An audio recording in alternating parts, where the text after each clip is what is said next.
La noticia más importante de la región, de aquí, de América Latina, es la excarcelación de 222 presos políticos en la madrugada y los destierran hacia los Estados Unidos desde Nicaragua. Mire esto. Llevar para allá, para los Estados Unidos, porque esos no son nicaragüenses. Dejaron de ser nicaragüenses hace rato, no tienen patria. En la madrugada de este jueves 9 de febrero, la dictadura Ortega Murillo excarceló a 222 presos políticos que mantenía en distintas cárceles del país, revelaron fuentes vinculadas a los familiares de los reos de conciencia. Fuentes diplomáticas confirmaron que los exreos fueron embarcados en un vuelo charter que viaja con rumbo a Estados Unidos, donde arribará en la capital norteamericana en horas del mediodía. Entre los excarcelados se encuentran presos que se encontraban en la cárcel La Modelo y la cárcel La Esperanza desde hace más de 2 años, y reos de conciencia que permanecían en la cárcel del Chipote y bajo arresto domiciliario desde hace más de 600 días. En horas de la noche de este miércoles, centenares de presos políticos fueron sacados de sus celdas de la cárcel La Modelo y abordaron autobuses que los llevaron con rumbo desconocido. También varios de los presos políticos que estaban bajo arresto domiciliario fueron llevados supuestamente a una audiencia judicial.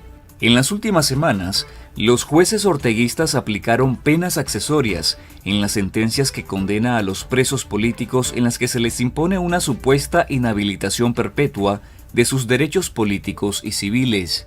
Mientras el vuelo que transporta a los 222 exreos de conciencia que se dirige a Estados Unidos, el régimen Ortega Murillo no ha brindado ninguna información sobre su excarcelación. Siga la cobertura completa en confidencial.digital. Bueno, ahí está. Esta noticia causa diferentes emociones. Obviamente para la familia, para ellos mismos, el hecho de salir de la cárcel, aunque sean desterrados a los Estados Unidos, exiliados en los Estados Unidos, óigame, una persona que estaba hasta ayer en una mazmorra, en una celda de castigo, en una cosa, un 2x2 de concreto allí, solamente por pensar diferente al régimen de Ortega, representa un cambio importante. Pero, ¿qué representa esto para la lucha por la libertad de Nicaragua? ¿Qué representa esto para la propia dictadura? ¿Es una victoria? ¿Es una derrota? ¿Cuáles son los rejuegos políticos que están detrás de todas estas negociaciones? ¿Por qué Ortega permitió esa excarcelación? ¿Qué busca con esto? Bueno, ya me dicen que empezaron a llegar nuestros invitados, los bailadores del día de hoy. Así que vamos a irlo pasando en línea para escuchar su visión sobre esta sorpresa con la que nos hemos despertado el día de hoy. Bienvenido. Hola, Eliezer. Jonathan Duarte, ¿cómo está, doctor? Muy bien, y usted, Eliezer, un gusto. Gracias por el espacio. El gusto es mío, qué bueno que haya gente joven, sangre activa en los 3 países que tienen dictaduras en este momento, pues nada, tratando de buscar la forma de que nos liberemos de este cáncer comunista. Querido Jonathan, ¿cómo le ves el ojo al gallo con esta jugada? Bueno, nosotros desde finales del año pasado empezamos a ver movimiento. Nos dieron a conocer que el régimen estaba buscando un acercamiento con la Unión Europea y con Estados Unidos. Y la comunidad internacional en general le dijo, con presos políticos no vamos a sentarnos a hablar absolutamente nada contigo. Entonces, a inicios de diciembre se dio una flexibilización en el trato de los presos políticos. Les permitieron visita de sus hijos, a los que tenían familiares exiliados les permitieron videollamadas, por ejemplo, les empezaron a dar comida, más y mejor comida, los empezaron a sacar al sol. Entonces, para nosotros fue un indicador de que algo estaba cambiando, pero no sabíamos cómo qué o para qué. Hoy nos dimos cuenta para qué, ¿verdad? Querían que tuvieran un mejor semblante, que estuvieran un poco más gordos. Por ejemplo, mi colega Félix Maradiaga, quien fue candidato a la presidencia, yo fui su jefe de campaña, había perdido 50 libras en menos de 3 meses. fue una disminución de peso muy acelerada, estábamos bien preocupados y sí aumentó un poco de peso en el mes de diciembre con esta flexibilización. O sea que vamos a ir por partes, porque nosotros, si hay una cosa que nos encabrona a los cubanos, es que cada vez que va la Unión Europea a Cuba, bueno, llegó a decir Mogherini que Cuba era una democracia de partido único. Y nosotros cogemos unos explotes el carajo porque sabemos que la presión internacional funciona, porque las dictaduras necesitan oxígeno, negocios, inversiones, hotelería, legitimidad de esa comunidad internacional. Y por un lado, se demuestra aquí que cuando la comunidad internacional cierra fila y le dice a Ortega, con presos políticos no vamos a hablar nada, empezó el proceso de desescalamiento de la tortura, por llamarlo de alguna manera, porque estar preso, aunque sea con 2 libras más de arroz, es un tema. Pero empezaron ellos hipócritamente como a engordar a los que iban a soltar para que, claro, no llegaran semicadáveres. Es a otro correcto. lado que iba a aparecer aquello, el nazismo, los campos de concentración, que es la verdad, pero dijeron, antes, dámele un poquito más de ración de comida. ¿Fue así? Así mismo fue, tal cual. Entonces, esta mañana empezamos a recibir llamadas del Departamento de Estado, todos los familiares de algunos de los presos para avisarle que el régimen decidió a las 6:30 de la mañana, hora de Managua, montarlos en un avión charter en rumbo a Washington. Ok, entonces, para entender esto es esto es resultado de algún tipo de negociaciones secretas, es una cosa en la que está implicada, tiene que estar la parte americana de algún modo, porque si van directo a Washington, allí lo va a recibir el Departamento de Estado. ¿Conoces cuál ha sido el papel de los Estados Unidos en esto? Sí, realmente lo que está buscando el régimen es frenar sanciones adicionales, porque el gobierno de Estados Unidos ha dejado claro que en este momento no están dispuestos a quitar sanciones. Lo que está buscando el régimen de Ortega es frenar sanciones adicionales. El año pasado, más o menos, en el último cuatrimestre del año, el verano más o menos, se reasignó la cuota de azúcar que Estados Unidos le compraba a Nicaragua a otros países. Y ya se estaba explorando reasignar la cuota de carne bovina y café. Ortega estaba clarísimo que si se reasignaba particularmente la cuota del café sería catastrófico para la economía del país y también se estaba explorando sancionar a varias empresas vinculadas al ejército. Ortega también estaba claro que si eso pasaba, podía tener una rebelión en la granja y él no podía pagar ese costo. También sabiendo que no iba a haber ninguna plática sin soltar a los presos políticos, se vio presionado y los mandó a 222 presos políticos. Aún quedan 39 en Nicaragua. En particular, el obispo de la ciudad de Matagalpa, que es nuestro referente espiritual, Monseñor Rolando Álvarez. Una de las condiciones para irse del país era que tenían que renunciar a su ciudadanía esencialmente. Y Monseñor Álvarez se negó, dijo que él se quedaba y iba a enfrentar lo que sea con su pueblo, lo cual es muy admirable. Y con él se quedaron 39 más. No sabemos la razón por la cual se quedaron los 39 adicionales, solo sabemos que Monseñor Álvarez se negó a participar en este proceso. Óyeme, es muy clarificador lo que estás contándonos, Jonathan, porque eso nos indica a los cubanos que estamos en el camino correcto cuando pedimos seriedad, presión, solidaridad con los presos políticos de Cuba, porque desgraciadamente vemos como un actuar disperso en la política exterior de los Estados Unidos. Eso fue lo que le dijeron a Nicaragua, que iban a rechinar la cuota, esto, lo otro, pero sin embargo fueron a reunirse con Maduro a pedirle petróleo. Ya le han dado licencia a 2 compañías para comprar petróleo venezolano, pero están semana tras semana delegaciones reunidas en La Habana de empresarios con congresistas demócratas con la cosa, explorando oportunidades de negocio con Canel y con Raúl. Entonces, me pregunto por qué no es coherente la política norteamericana con las 3 dictaduras más férreas que tiene ahora porque hay otros gobiernos socialistoides, pero pero dictaduras totalitarias, Cuba, Venezuela y Nicaragua. ¿Consideras que debería ser diferenciado el trato a las dictaduras o en términos de política exterior debiera tener Europa y Estados Unidos una misma línea? Para mi criterio deberían de tener la misma línea, cero tolerancia con estas dictaduras.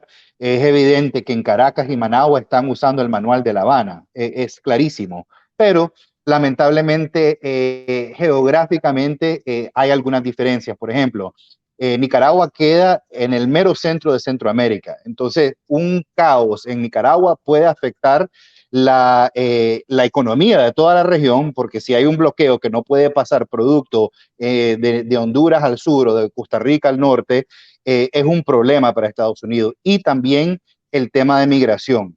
Es mucho más fácil migrar desde Nicaragua a Estados Unidos que de Venezuela, por ejemplo. Y de hecho, muchos cubanos y venezolanos están llegando a Managua y de Managua empiezan su camino al norte. Entonces, creo que esa es una de las razones por la cual hay un poco de diferencia. También, obviamente, Venezuela tiene petróleo, entonces ellos sí pueden negociar con esos temas un poco más. Pero a mi criterio, cero tolerancia con estas dictaduras de la región, porque se van metastizando, se multiplican. Jonathan, nosotros somos muy autocríticos con nosotros mismos. A veces no tenemos, si tuviéramos el botón, la llave, la forma de quitar aquella dictadura, ya lo hubiéramos hecho. Y nos da vergüenza a los cubanos que amamos la libertad y que hemos sufrido al comunismo y hemos estado presos allí. Nos da pena con otros países al ver cómo desde Cuba se exporta la misma maquinaria represiva. Y somos siempre muy críticos con nosotros mismos, que si no nos unimos, que si, en fin. Pero así también hemos mantenido la bandera de la lucha y queremos hacerlo mejor cada día. ¿En qué estado de salud, según tu criterio, se encuentra el exilio anti-orteguista nicaragüense? Te voy a ser sincero, y igual en el espíritu de autocrítica, está muy fracturada. Nos está costando la unidad. Y una de las razones por la cual... una de las razones por la cual es porque la oposición es muy amplia, ¿verdad?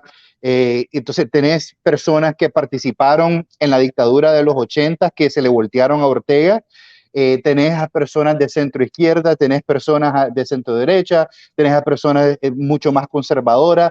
Entonces el hecho de que es tan amplio la oposición nicaragüense nos cuesta mucho unirnos. Entonces, lo que estamos trabajando es temas de unidad en acción, ¿verdad? ¿Cuáles son los puntos en común que verdaderamente nos unen y trabajamos sobre eso y el resto lo vemos en el camino? Entonces, por ejemplo, el tema de la liberación de los presos políticos era un punto que nos unía a todos y ese fue un gran enfoque para nosotros en nuestras campañas de las redes sociales, en nuestro cabildeo. Entonces, eso sí nos pudo unir, pero realmente estamos bastante automatizados.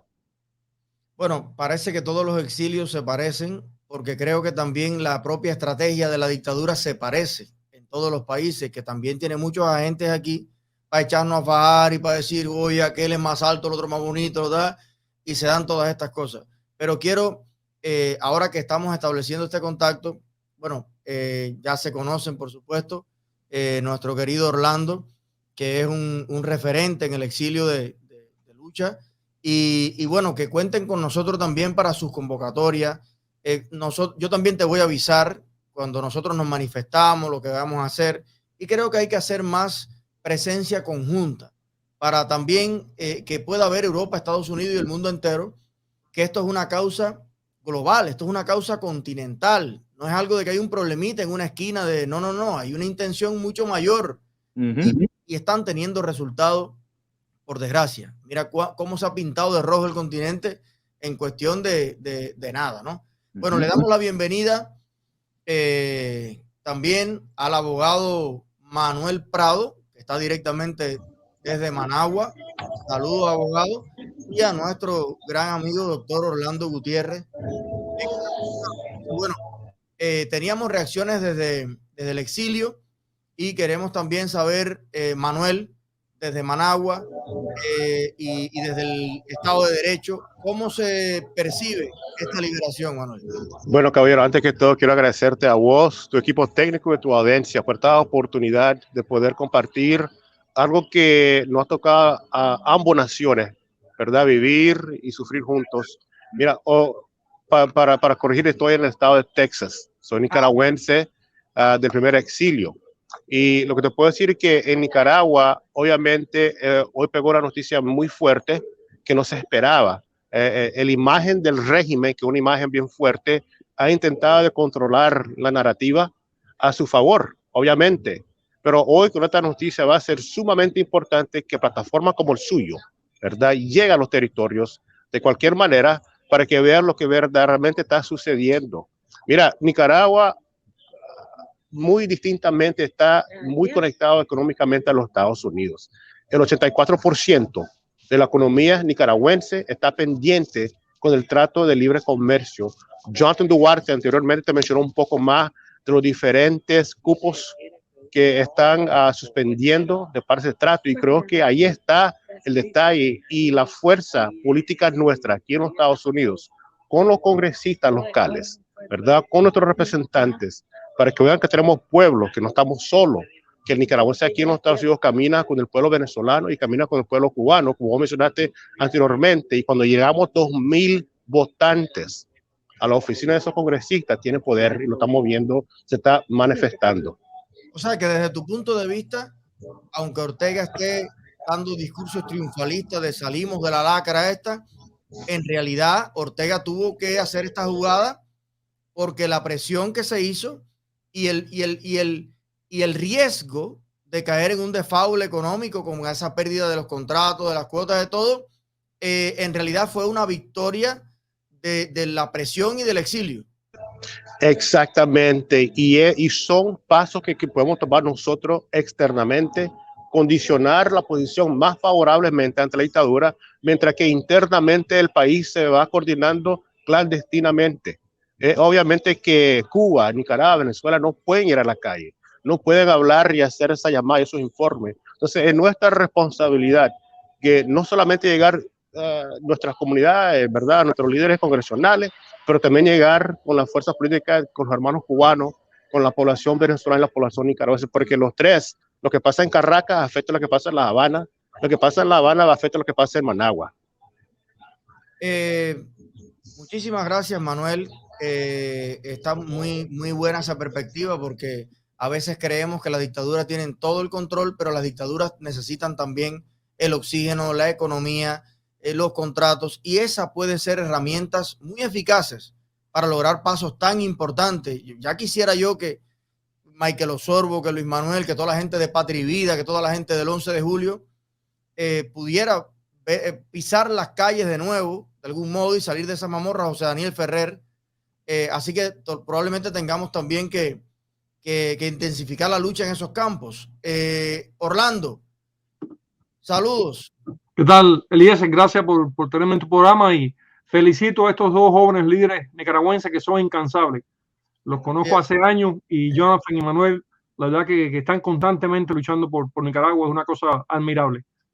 Orlando, esto que acaba de suceder en Nicaragua no es nuevo. Ya Cuba lo conoce, y hace relativamente poco, si mal no recuerdo, fue como el 2007 tal vez, o más, 2013, cuando fue que montaron en un avión a muchísimos cubanos presos políticos y los desembarcaron en España. Aquella vez el país receptor fue España. Creo que antes se había hecho algo también con la gente de la Primavera Negra. Esa fue la gente de la Primavera Negra. Fue la gente de la Primavera Negra. Sí. Pero había un detalle. España se prestó para recibirlos, aliviar de alguna manera esa presión, dar la impresión también de una cosa humanitaria, pero después vivieron durante meses y algunos años botados en las calles de España, en carpas, en parques, porque no había por parte de España ningún plan de restauración de la dignidad de estas personas. La dictadura salió de ellos, todo el mundo se anotó el gol, pero luego muchos de ellos fueron abandonados y tuvieron que hacerse muchas gestiones. Me acuerdo de la Fundación Cubano-Americana tratando de traerlos también aquí a los Estados Unidos. de acuerdo a la historia, que tú la conoces muy bien, ¿qué lectura le das a este momento? Bueno, creo que ahí tenemos que entender varias cosas. En primer lugar, muchos de nosotros salimos a la libertad por vía de Nicaragua. Yo tengo un amor entrañable por Nicaragua, es un país que conozco, viví en él de niño, y el pueblo nicaragüense es un pueblo muy noble y muy luchador. Y es un pueblo que ha dado miles de muertos en la lucha contra el comunismo, sobre todo Manuel es dirigente misquito nicaragüense. Los misquitos han sido masacrados por el comunismo en Nicaragua repetidamente. Nadie olvida la Navidad Roja que del año 82, creo, no, Manuel, 82, cuando acabaron con pueblos enteros los sandinistas de misquitos y otras etnias originales de Nicaragua, nativas. En segundo lugar, hay que entender, Eliezer, que el Frente Sandinista de Liberación Nacional es orgánicamente parte del régimen que existe en Cuba. El Frente Sandinista se fundó en Cuba, se creó en Cuba, se organizó en Cuba. Carlos Fonseca Amador, Tomás Borges, Ortega, Humberto Ortega especialmente, todos recibieron entrenamiento en Cuba y todos se organizaron en Cuba para crear este frente guerrillero en el norte de Nicaragua originalmente, con la asesoría de cubanos que estuvieron ahí, cubanos castristas, desde el mismo comienzo.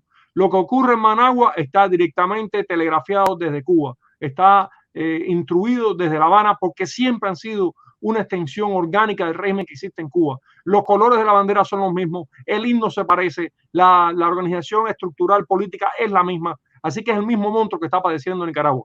Y por eso sentimos una solidaridad especial los cubanos y los nicaragüenses y llevamos tantos años unidos en esta lucha. Yo creo que hay, como tú dices, ustedes dicen, hay algún tipo de acuerdo aquí. Es posible que el Vaticano haya participado con una mediación. Lo que yo sí sé es que me alegro mucho que esta gente hayan salido de ese infierno. Creo que estos líderes van a darle un nuevo vigor a la lucha internacional por la libertad de Nicaragua, como ha ocurrido siempre cada vez que hay una excarcelación de presos políticos, como ocurrió contra Somoza, como tuvo que soltar a diversos presos políticos de las prisiones. Esto va a darle un estímulo nuevo a esa lucha internacional por la libertad de Nicaragua, y hay un pueblo que mayoritariamente quiere que Ortega se vaya. Así que es una cuestión de tiempo, un pueblo que es un pueblo de resistencia, de lucha, que no se rinde, y con un liderazgo ya excarcelado, muchas más cosas van a poder ocurrir. Yo especialmente me alegro por gente que conozco, como Félix Maradiaga, que creo que es un tipo brillante, y lo más probable es que Félix hubiera perdido la vida en las prisiones de Nicaragua por todas las enfermedades que tiene, por la mala atención que le estaban dando, por todo el esfuerzo que estaban haciendo para quebrarle la salud. Así que me alegro que esté vivo el profesor Maradiaga, porque es una esperanza para Nicaragua. Lo mismo con Medardo, con los demás que conozco y aprecio. Me alegro mucho que hayan salido de ese infierno y sé que no van a cesar en su lucha por una Nicaragua libre. ¿Crees que venga ahora una excarcelación de presos cubanos? Ojalá que todos esos muchachos, esos hombres y mujeres que están padeciendo en Cuba, ojalá encuentren la libertad, pero eso no resuelve el problema, porque miles de cubanos han sido excarcelados por el régimen y nuestra lucha sigue mientras las libertades y derechos fundamentales que Dios nos dio y que son nuestros por nuestra propia historia sean devueltos al pueblo por esa tiranía. La lucha va a continuar. El régimen ya tiene un guión gastado. Utiliza la migración para obligar a una negociación, suelta presos políticos, vuelve a encarcelar más presos políticos. Es un ciclo vicioso, y hasta que no haya la decisión de apoyarnos a los cubanos, lograr la libertad y la democracia, vamos a seguir los gobiernos democráticos en el juego de esta tiranía. Yo creo que la iniciativa está en manos del pueblo cubano dentro y fuera de Cuba, y que la Unión Europea y Estados Unidos deben estar a la altura de esa iniciativa. Y por supuesto Canadá. Vamos a estar muy pendientes de la llegada. Vamos incluso como comunidad y convoco a todos mis seguidores. Probablemente todas estas personas y sus familias requieran algún tipo de apoyo. Me contaban que había personas que están en estado de salud muy delicado psicológicamente, han sido torturados de todas las maneras en las que puede ser torturado un ser humano, y estamos dispuestos a asistir. Me han llamado oficinas médicas para hacerle chequeos. Bueno, vamos a estar en comunicación constante, ayuda que podamos tener como comunidad de alimentos, de ver oportunidades de renta, en caso de que muchos de ellos, que creo que va a ser así, van a aterrizar en Washington, pero seguro que muchos tienen su network y su círculo en la Florida o en otros estados acá en el sur. Así que sigamos al tanto, sigamos pendientes, y me gustaría darle incluso un recibimiento todos juntos, venezolanos, nicaragüenses, cubanos, porque son héroes. Son héroes. Estas personas que llevan tiempo, porque además si están presos es porque no lo han partido. Porque también tenemos los casos y los ejemplos que vemos enseguida en la calle y hasta que los visten de políticos de nuevo y hasta se hacen la foto con Ortega o con Canel. Porque son los que ellos lograron doblegar su dignidad. Pero el que está preso allí hasta el sol de hoy es porque han resistido con valentía y con honor. Así que recibámoslo como lo que son, héroes para todos nosotros. Un último mensaje, por favor, cada uno, a todos los que perseveramos en esto. Hoy tenemos un día desde el punto de vista humano, pues reconfortante. Por lo menos ya no morirán en esa mazmorra. Jonathan, Manuel y mi querido Orlando. Claro. Bueno, si bien es cierto, hoy es un día de felicidad, esto apenas está comenzando. Como te mencioné, todavía nos quedan 39 presos políticos, incluyendo al obispo Rolando Álvarez. Entonces, la lucha continúa, ¿verdad? Muchas gracias por el ofrecimiento de apoyar a nuestros presos políticos. La diáspora nicaragüense está pegando carreras ahorita para organizar una red de apoyo. Como dices tú, hay muchos que sí tienen familiares en Miami, pero hay muchos que nunca ni han salido de su municipio y no tienen a nadie aquí en Estados Unidos. Entonces, les tenemos que dar ese apoyo y sí vamos a organizar un recibimiento a nuestros héroes y nos encantaría tener a nuestros hermanos cubanos y venezolanos acompañándolos. También quiero tomar un momento para darle las gracias al doctor Gutiérrez, que nos ha acompañado de la mano por los últimos 5 años en esta lucha. Muchas gracias, doctor Gutiérrez. Y también a la congresista María Elvira Salazar, que ha sido una luchadora incansable para nuestra causa. Es todo por mi parte. Gracias por el espacio y que Dios los bendiga. Muchísimas gracias, muchísimas gracias. Ahí se conectó de último momento Sergio, que yo me confundí ahorita que decía que Manuel estaba desde Managua, porque creo que Sergio está en Nicaragua, pero bueno, vamos a ir para hacer espacio. Nos despedimos de Jonathan. Manuel, un último mensaje para toda la comunidad.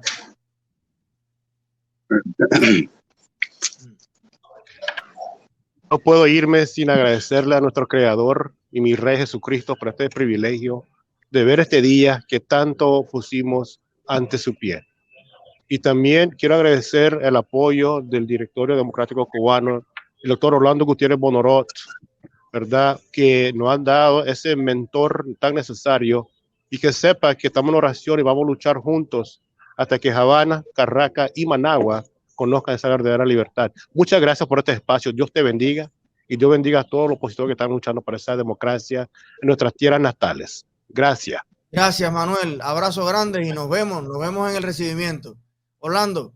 No, lo que quiero sugerir, Eliezer, y quizás tú puedas también empujar en esa dirección, que en la estatua de Tony el Negro Izquierdo, ese héroe nuestro de la Brigada 2506 que murió en suelo nicaragüense peleando contra el sandinismo, hagamos el recibimiento a estos héroes que vienen de las ergástulas de Ortega. La estatua de Tony Izquierdo está en la calle 8, en la 8 y la 13, y es un monumento digno de ahí reunirnos con nuestros hermanos nicaragüenses. Me parece excelente idea. Pues avísame, sigamos en comunicación y allí vamos a estar todos. Gracias, Orlando. Gracias a ti. Sergio, ¿cómo estás? Muy bien, buenas tardes, Eliezer. Gracias por dejarme entrar a tu programa, ¿verdad? Muy escuchado, muy oído, ¿verdad? Y muy visto, además. Bueno, estamos desde Managua, Nicaragua, pues, ¿verdad? Managua, Nicaragua en la casa. Óigame, hermosa Managua. Ojalá que pronto pueda ir por allá a comerme algo típico nicaragüense contigo allí en la capital de Nicaragua. Oye, ¿qué se come allá? Una catamal.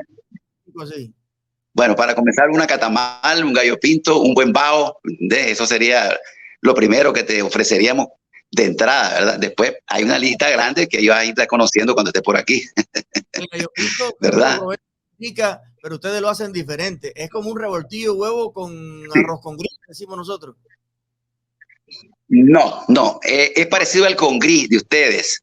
Es parecido porque es arroz con frijoles, nada más que ustedes lo hacen con frijoles negros. Nosotros lo hacemos con frijoles rojos, pero es arroz con frijoles, arroz frito con frijoles fritos, ¿verdad?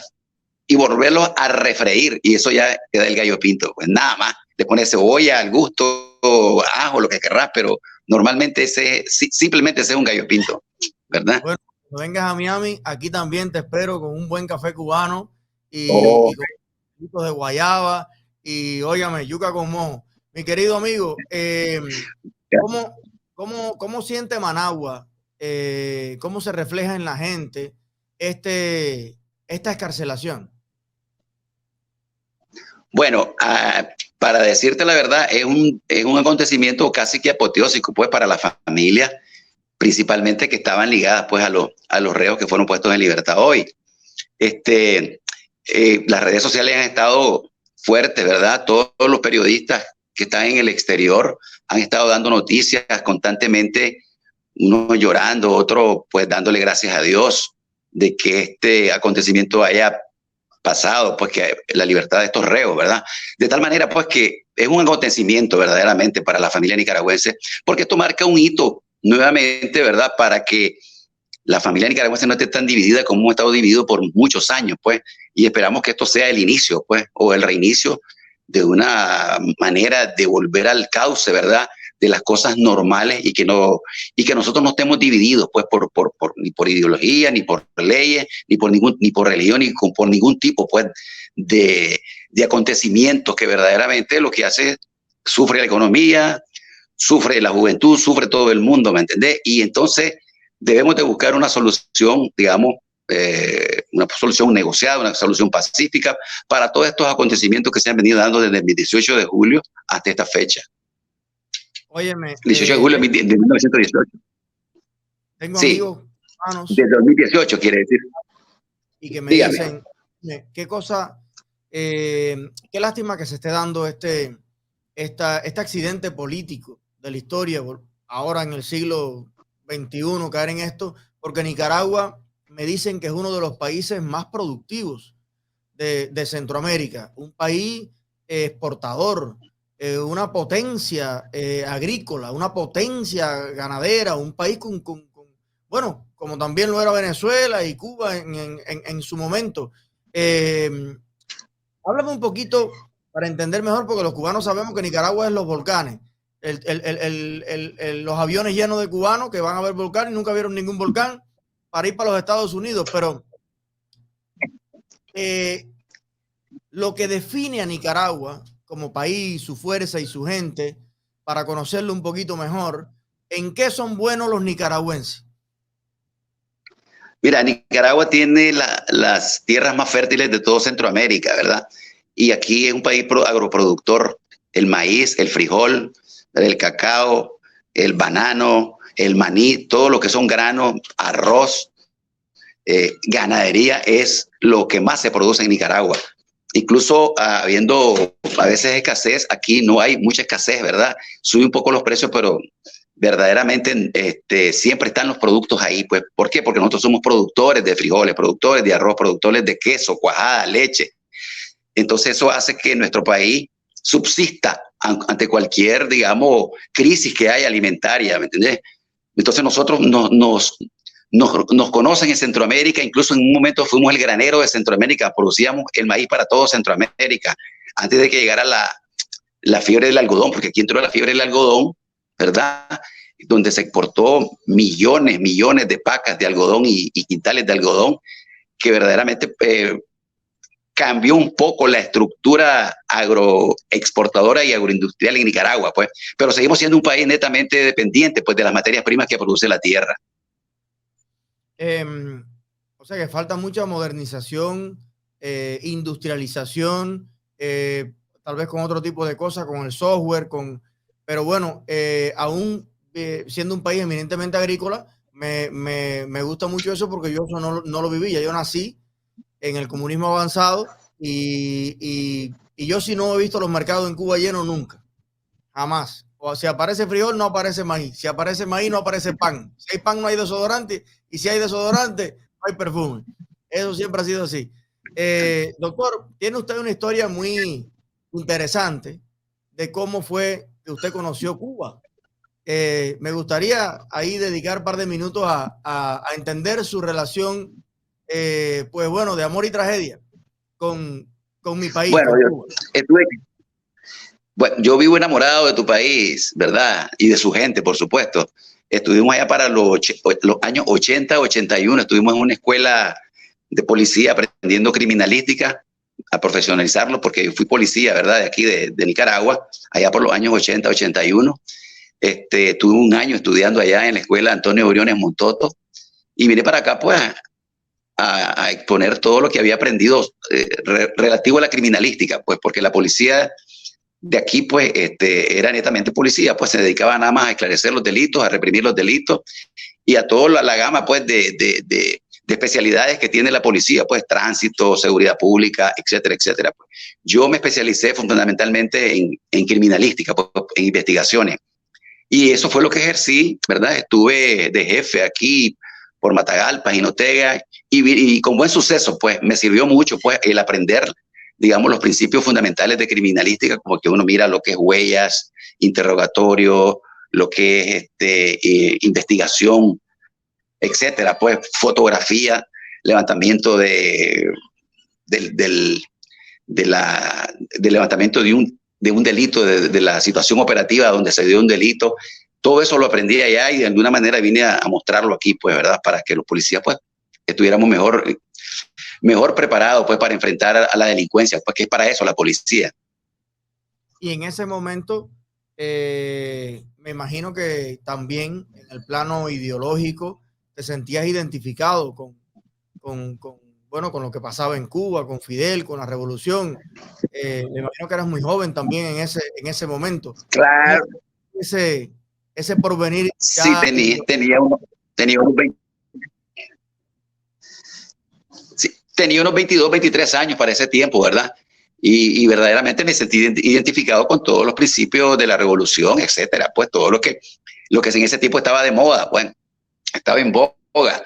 Y verdaderamente ser revolucionario en ese tiempo era como un deber para los jóvenes. Yo estudié en la Universidad Nacional Autónoma de Nicaragua, y ahí comencé a conocer los principios del marxismo, esto y el otro, y de la lucha política, pues, de la ideología marxista-leninista, pues sí, ahí la conocí, y comencé a dar mis primeros pasos, ¿verdad?, en la lucha contra Somoza, y ahí me tuve que salir de la universidad, ¿verdad?, para dedicarme de manera casi profesional y tiempo completo a la lucha revolucionaria, pues.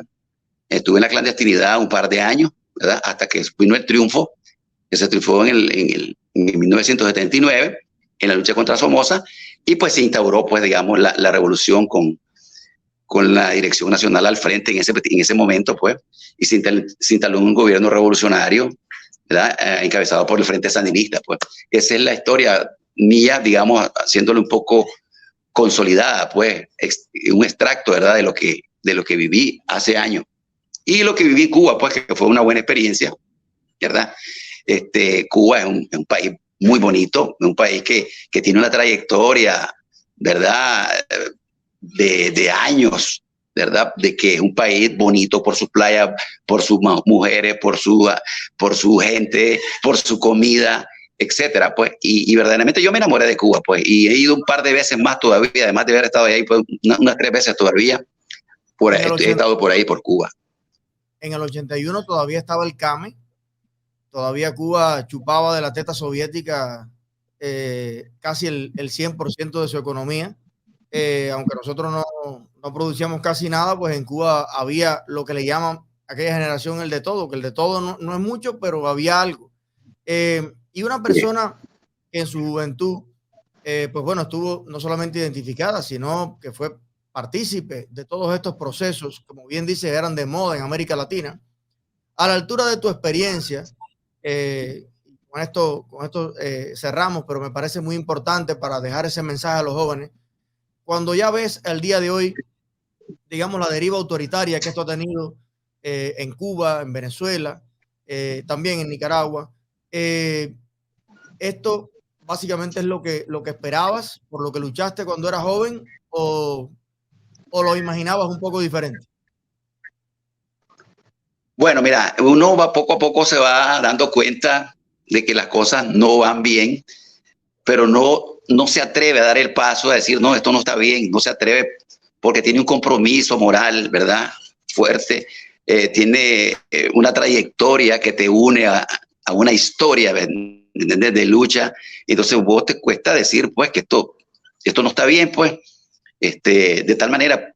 Vos dijiste una frase ayer en el caso de, creo que Pedrito Calvo, que hacer esa catarsis, tener esa valentía para decir me equivoqué o me engañaron, es difícil, pues. Y lógicamente me ha costado mucho, pues.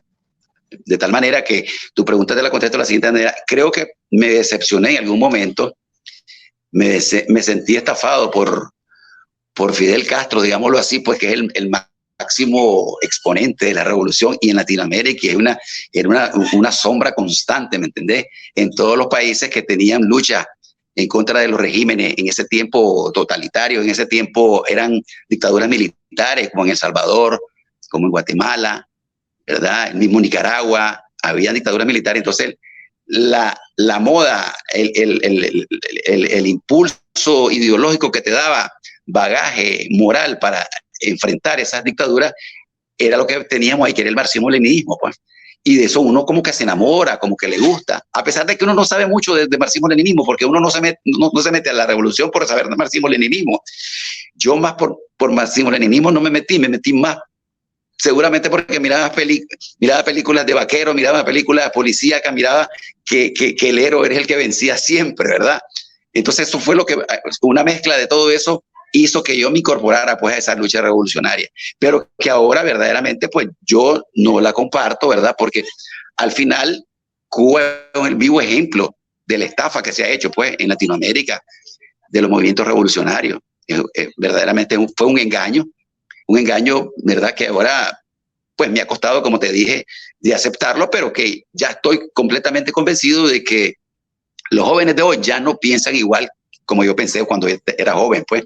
Pero bueno, todas las etapas son así, ¿verdad? Eso es lo que había en mi momento, eso es lo que consumí, ¿verdad? Lo hice con toda la fuerza, con toda la voluntad, con toda la conciencia, pero que ahora, pues, verdaderamente creo que hay que rectificar en la historia, se debe rectificar. Y creo que los jóvenes son los que están encargados de hacernos rectificar a nosotros, los que ya estamos pasados de edad, de que nos equivocamos, a pesar de que muchos siguen todavía equivocados, pues muchos siguen con la misma cantaleta, pues eso lo sabes mejor vos, ¿verdad? Que tenés constante movimiento con Cuba, pero verdaderamente yo creo que ya son horas de cambio. Latinoamérica tiene que cambiar, ¿verdad? El mundo tiene que cambiar y quitarse esa venda que tenemos todos los latinoamericanos y todo el mundo que creímos en las revoluciones en ese momento, pero que verdaderamente no tiene ningún futuro, pues, ya a estas alturas, pues.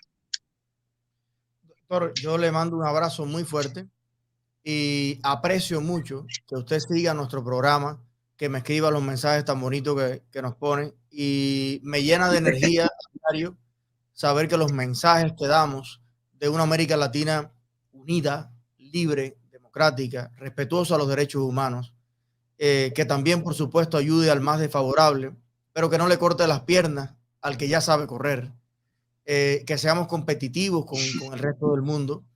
Yo creo que ese sueño va a ser posible en la medida en que entendamos todas las generaciones que, a pesar de la historia y a pesar de lo que ya no se puede borrar, sí tenemos la oportunidad de unirnos todos y tener un presente y un futuro diferente.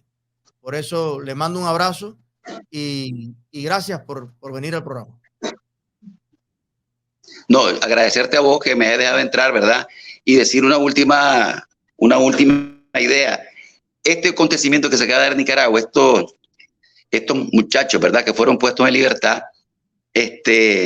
prácticamente lo que hubo fue una especie de expulsión, de destierro, pero es un destierro casi como benigno, digámoslo así, porque es un destierro que va acompañado de la libertad, ¿me entendés? Entonces, van libres, pero van desterrados. Antes los destierros eran insulares, los mandaban a islas desiertas o a países. Creo que hubo un destierro en Cuba que mandaron a un señor allá a Birmania, creo, vos tuviste ese caso. O sea, los destierros siempre han sido horribles, tan horribles que estaban casi equiparados con las penas de muerte. Pero en este caso, por ejemplo, como va acompañado de la libertad, va acompañado incluso de una especie de indulto, porque legalmente no hay un híbrido ahí para ponerlos en libertad a ellos, ¿verdad? Supongo que hubo alguna negociación, por lo menos con el Ministerio de Relaciones Exteriores de Estados Unidos, para porque el país receptor tiene que aceptar, digamos, a los que llegan desterrados, a los que llegan exiliados, a los que llegan expulsados. De tal manera, pues, que quería abordar esto porque verdaderamente la familia nicaragüense, pues, está alegre, pues, porque eso, como te digo, va a abonar un poco más a la paz entre nosotros, pues. Y nuevamente agradecerte, ¿verdad? He aprendido mucho de vos, he aprendido mucho de tu programa y espero seguir escuchándote, pues, ahí con tus ideas, ¿verdad? Que son muy importantes e interesantes. Gracias.